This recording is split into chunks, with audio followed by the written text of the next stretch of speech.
Everyone thinks they know Cristiano Ronaldo's garage.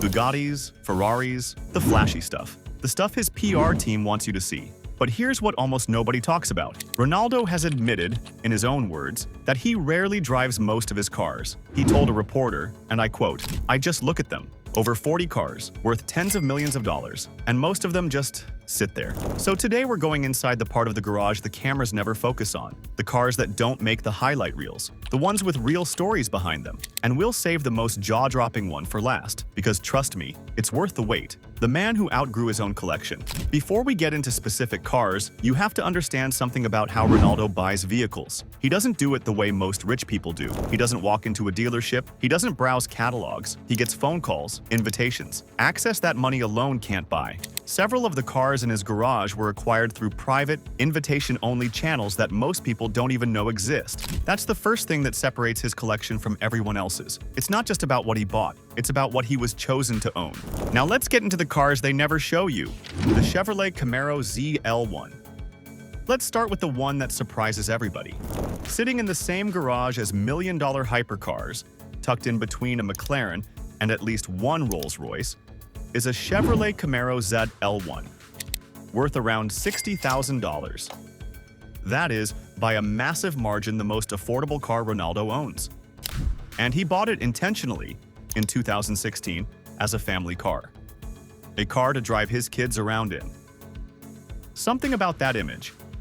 One of the world's most competitive athletes, a man who has spent millions building one of the most absurd car collections on the planet, loading his kids into an American muscle car because it's the practical choice. Says a great deal about who he actually is when nobody's watching.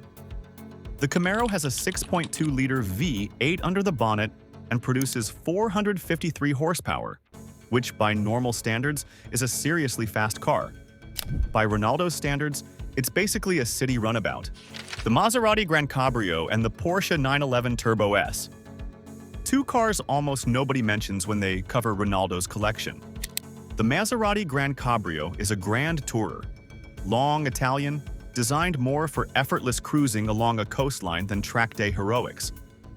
It's the car you choose on a Sunday morning when you want music, open air, and no particular destination. The fact that Ronaldo owns one tells you there's a quieter, more contemplative side to how he actually uses his cars. Then there's the Porsche 911 Turbo S, again, almost invisible in most coverage of his collection, despite being one of the most complete performance cars ever built. 0 to 60 in under 3 seconds, everyday usability, and a heritage stretching back over 60 years. Among 40-plus cars, it barely gets a mention. But that's exactly the point of this video. The Aston Martin DBS Superleggera, and the moment that made headlines. When Ronaldo was playing for Manchester United, he used to arrive at the Carrington training ground in a different car almost every week. Teammates and journalists who covered the club during that era remember it clearly. But one arrival stood out. The morning after scoring a hat-trick against Tottenham, he rolled up to training in an Aston Martin DBS Superleggera Volante, the convertible version, finished in a deep, dark blue. A 5.2-liter twin-turbocharged V12 engine. 715 horsepower, a top speed of 211 miles per hour. He didn't say a word about it. He just parked it, walked in, and trained. The car did the talking. That's a very specific kind of confidence. The Mercedes-Benz G-Wagon Brabus. And the birthday story. Most people know Ronaldo has a G-Wagon. What most people don't know is how it ended up in his garage. His partner, Georgina Rodriguez, bought it for his 35th birthday as a surprise gift, wrapped with a massive bow in the driveway. This isn't a standard G-Wagon. It's a Brabus-tuned version, upgraded to a 6.3-liter V12, with a custom interior and exterior package. Price tag? Potentially as high as $850,000.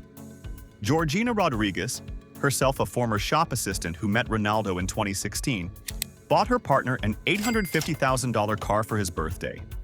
If that doesn't capture the scale of what Ronaldo's world looks like on a daily basis, nothing will. The Ferrari Monza SP2, and the day he skipped training. In 2021, Ronaldo made a very deliberate trip to Maranello, Ferrari's home factory in northern Italy. He wasn't there for a sponsorship event. He wasn't there for PR. He went specifically to place a personal order for a Ferrari Monza SP2 in an exclusive shade of red available only through a private, invitation-only ordering process at the factory itself. Only 499 units were ever produced globally. The Monza SP2 has no windscreen, no roof.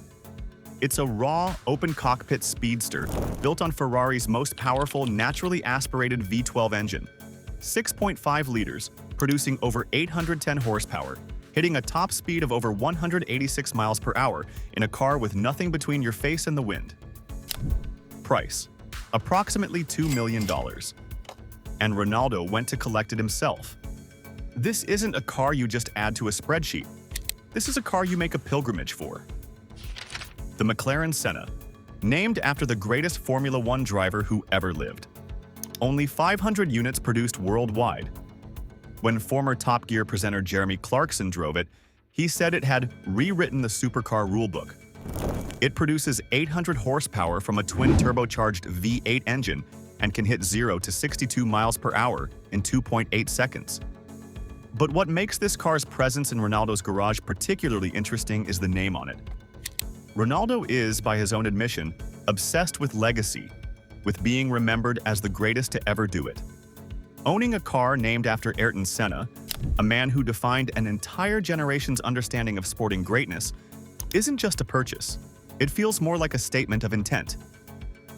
And then there's the one that lives behind a locked door. We've saved this one for last because it deserves its own moment.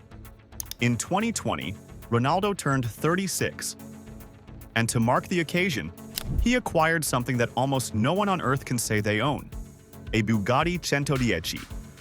Only 10 were ever made. 10. On the entire planet. Built as a tribute to the legendary Bugatti EB110, the Centodieci produces 1,600 horsepower from an 8.0-liter W16 engine, can hit 236 miles per hour, and is valued at somewhere between $9 and $16 million depending on the source. Ronaldo is, to date, the only confirmed owner who has actually been photographed with one. The other 9 owners remain anonymous. He is one of 10 people alive who can open a garage door and see this car sitting inside it. And remember, he said himself he mostly just looks at it. Maybe that's the real story here. Ronaldo doesn't build this collection to drive. He builds it the same way he approaches everything else in his life. To be the best, to own what nobody else can, and to stand in front of it and know exactly how far he's come from a small island off the coast of Portugal, where he grew up with almost nothing, dreaming about cars he'd never seen in person. That's the collection. That's the man. Let us know in the comments. Which car surprised you the most? And hit subscribe to Drive Directive, because we've got more deep dives into the world's most extraordinary garages coming very soon.